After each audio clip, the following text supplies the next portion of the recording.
तो हमने एक विज्ञापन दिया, उसमें लिखा कि भाई हमको ज़मीन चाहिए और 100% पेमेंट चेक से होगी। पीढ़ियों से ये ज़मीन बेचने की कोशिश कर रहे थे, लेकिन कोई ख़रीदार नहीं था। समुद्र में 5000 ppm होता है, यहाँ पर 12 से 16000 ppm नमक था। पूरी ज़मीन पे नमक ही नमक था।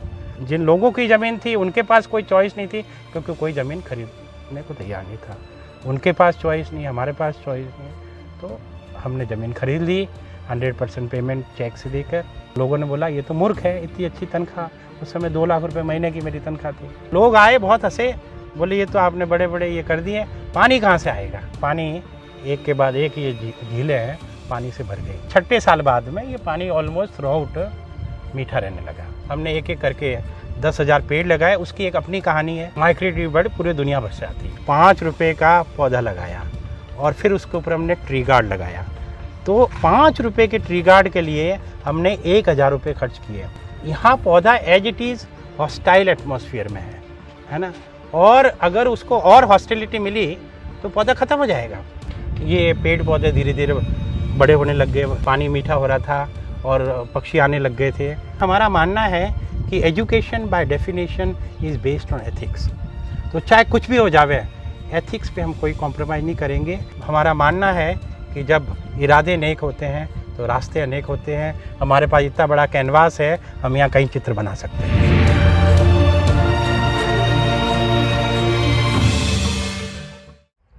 कहते हैं मंजिलें उन्हीं को मिलती हैं जिनके सपनों में जान होती है। सिर्फ पंखों से कुछ नहीं होता, हौसलों से उड़ान होती है।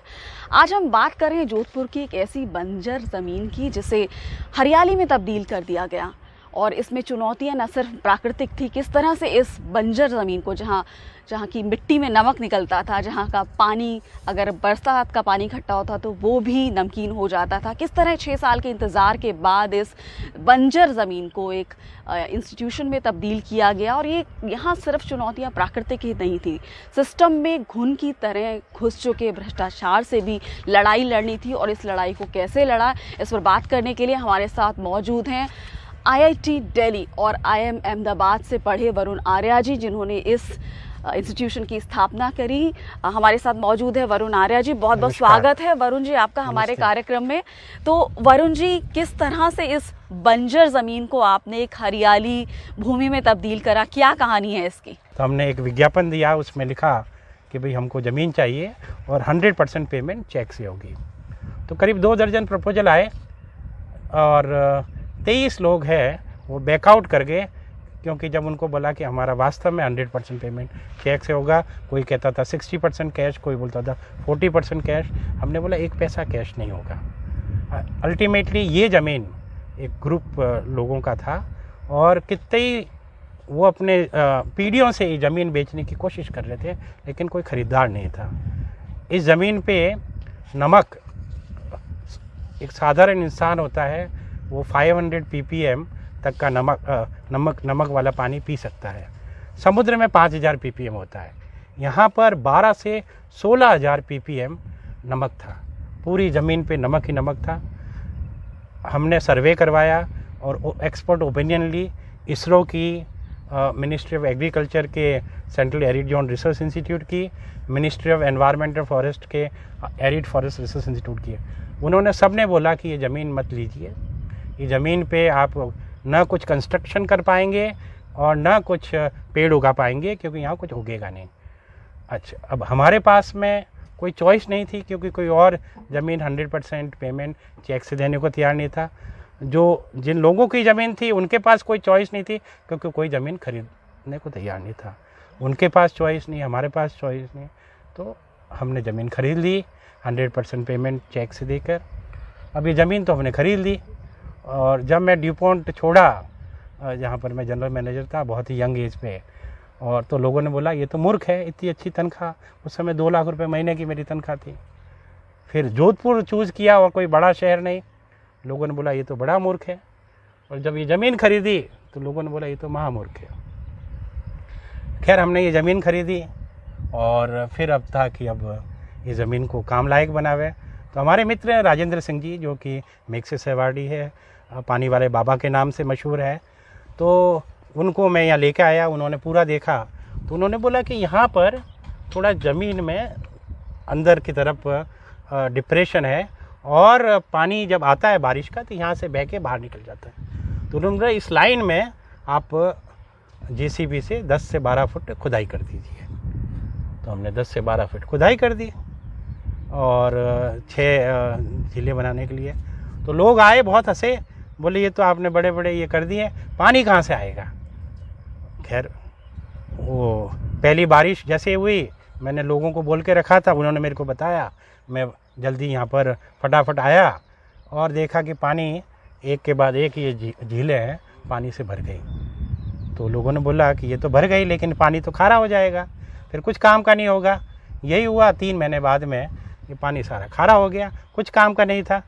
मैं कि ये तो मुसीबत है, कोई काम का नहीं है, पानी 3 महीने मुश्किल से पानी मीठा रहता है। राजेंद्र सिंह जी को मैंने बोला, उन्होंने बोला देखते हैं, बोले ये तो एक नया प्रयोग है जो भी मैं भी जिसके साथ ना जुड़ा हुआ हूँ, अगले साल देखते हैं। अगले साल बारिश आई तो खारा पानी था वो फ्लश आउट हो गया, मीठा पानी भर गया। फिर दूसरे साल पानी है 5 महीने में खारा हुआ।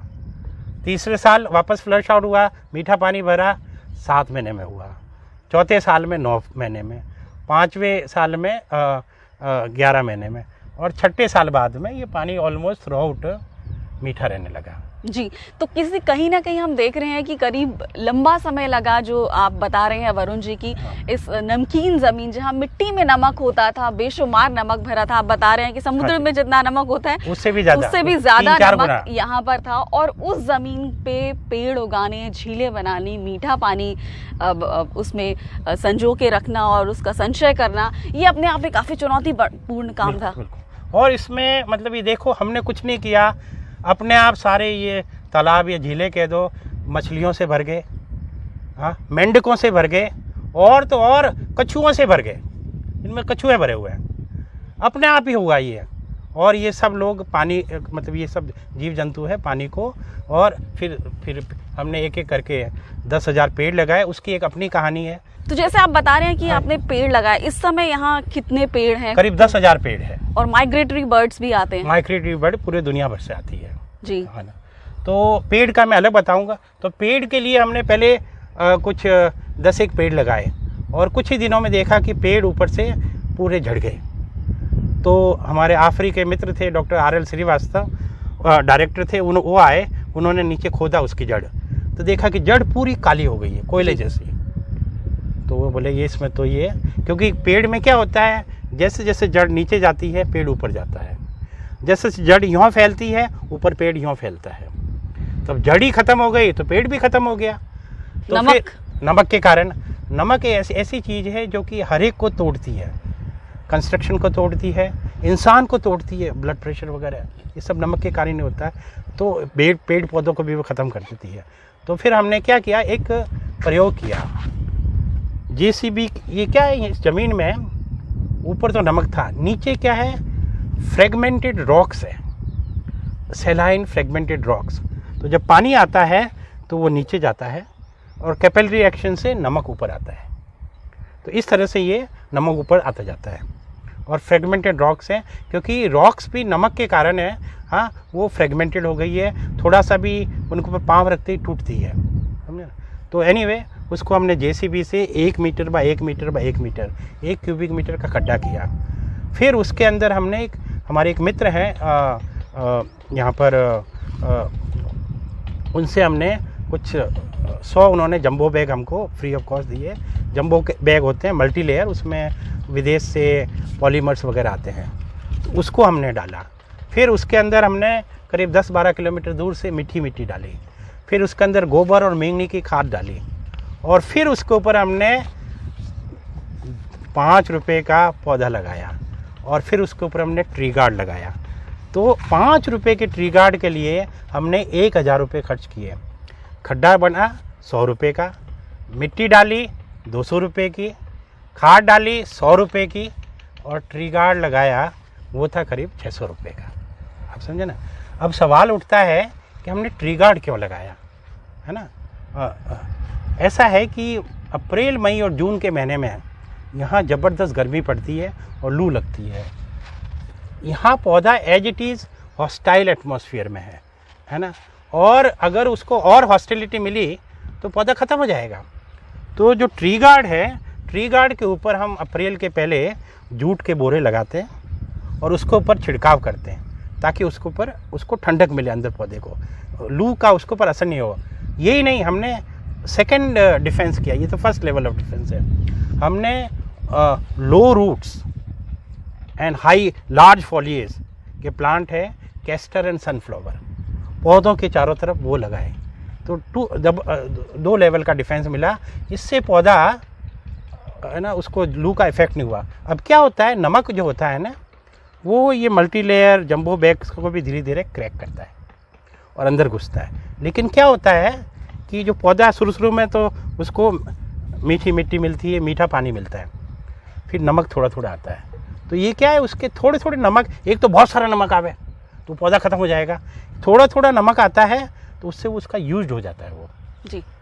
और इस तरह से वो पौधा फिर अपने आप वो झेलने लगता है। कितना समय लगा इसको पूरी जमीन को जो कि नमकीन थी उस पर इतनी हरियाली करने में और मीठा पानी करने में, जो कि मिट्टी में ही नमक था तो नमकीन हो जाता था, खराब हो जाता था, किसी प्रयोग के लायक नहीं था, ना कंस्ट्रक्शन के लायक था, न पीने लायक था, न पेड़ पौधों के लिए ठीक था। तो इस पूरे जब आपने ये ज़मीन खरीदी और जब तक यहाँ हरियाली हुई और मीठा पानी आया, उसमें कितना वक्त लगा? 6 साल के बाद में ये प्रोसेस चालू हो गया। 6 साल तक तो जेस्टेशन पीरियड था, लेकिन 6 साल के बाद में ये पेड़ पौधे धीरे धीरे बड़े होने लग गए, है ना।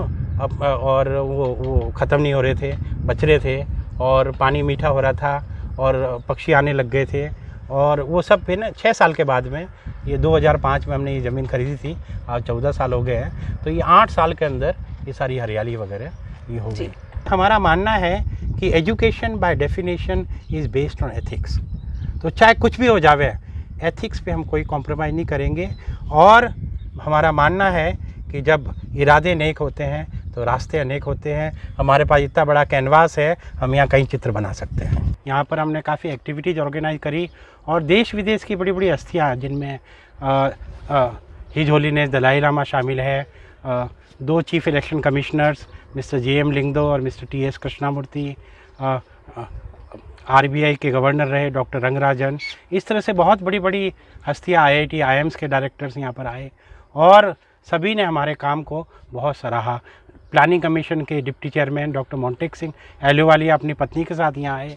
उन्होंने बोला कि भारत की काफ़ी समस्याओं का हल यहाँ पर उपस्थित है, बहुत सस्ता, सुंदर और टिकाऊ हल। जी, तो जिस तरह तमाम चुनौतियों का सामना करते हुए वरुण आर्या जी ने 100 एकड़ की बंजर भूमि को हरी भरी भूमि में तब्दील किया। यहाँ 15 झीलें हैं, माइग्रेटरी बर्ड्स आते हैं और एक एजुकेशनल कैंपस भी है। तो जिस तरह कहा जाता है 1000 बर्फ गिरे, लाख आंधियाँ उठे, वो फूल खिल के रहेंगे जो खिलने वाले हैं। बहुत बहुत शुक्रिया वरुण आर्या जी हमसे बातचीत करने के लिए और अपने प्रयास के बारे में हमें जानकारी देने के लिए।